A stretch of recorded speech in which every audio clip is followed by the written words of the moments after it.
Welcome to Study Loop. We have a ring form of a ferromagnetic material, and we want to know first what current must be set up in the ring to attain a toroidal field with magnitude of 0.2 millitesla. So we want B to be 0.2 millitesla. So the magnitude of the toroidal field is given by B is equal to mu0 n IP, where n is the number of turns per unit length of toroid, and IP is the current required to produce the field in the absence of the ferromagnetic material. We use the average radius to calculate n, so we have n is equal to number of turns divided by 2 pi r average. So we have 400 turns divided by 2 pi, and the average radius is 5.5 10 to the minus 2 meters. So we have 1.16 times 10 to the 3 turns for turns by meters. So we can solve now this equation for the current because we know n and b. So we have that I P is equal to B divided by mu0 n. And then this is 0.2 times 10 to the minus 3 Tesla divided by mu0 is 4 pi times 10 to the minus 7 Tesla meters divided by ampere. And then the number of turns is 1.16 times 10 to the 3, 1 over meters. And then plugging this in the calculator, we have a current of 0.14 amperes. Now for part B, we put a secondary coil around the toroid that has 50 turns and a resistance of 8 ohms.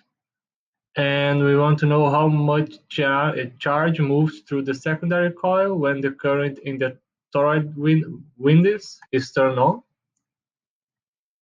So we have, if phi is the magnetic flux through the secondary coil, then the magnitude of the EMF induced in the coil will be epsilon is equal to n d phi dt. And the current in the secondary coil will be IS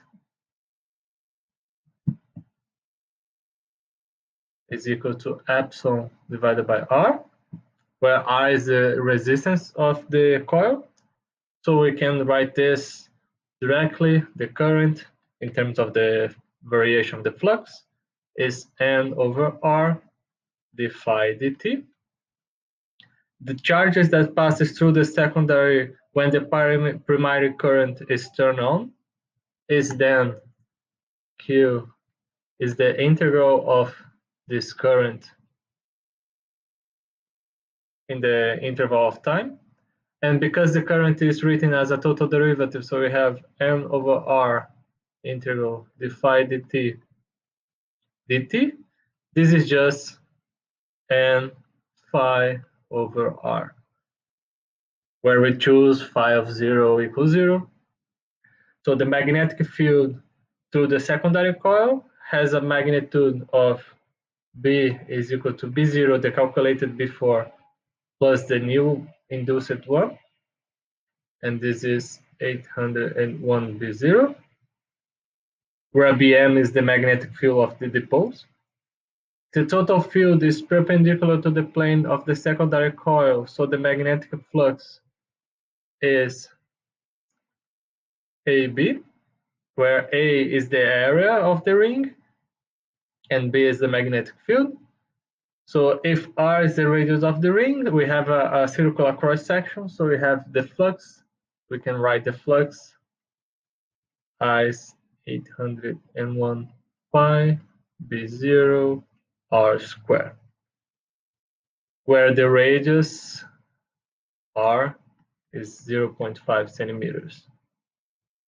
So we can find the value for the flux, and by consequence, we find the value for the charge. So we have the flux is 801 pi, B is 0.2 times 10 to the minus 3 Tesla, and the radius is 0.5 times 10 to the minus 2 meters square. So we have a flux of 1.26 times 10 to the minus 5 wave.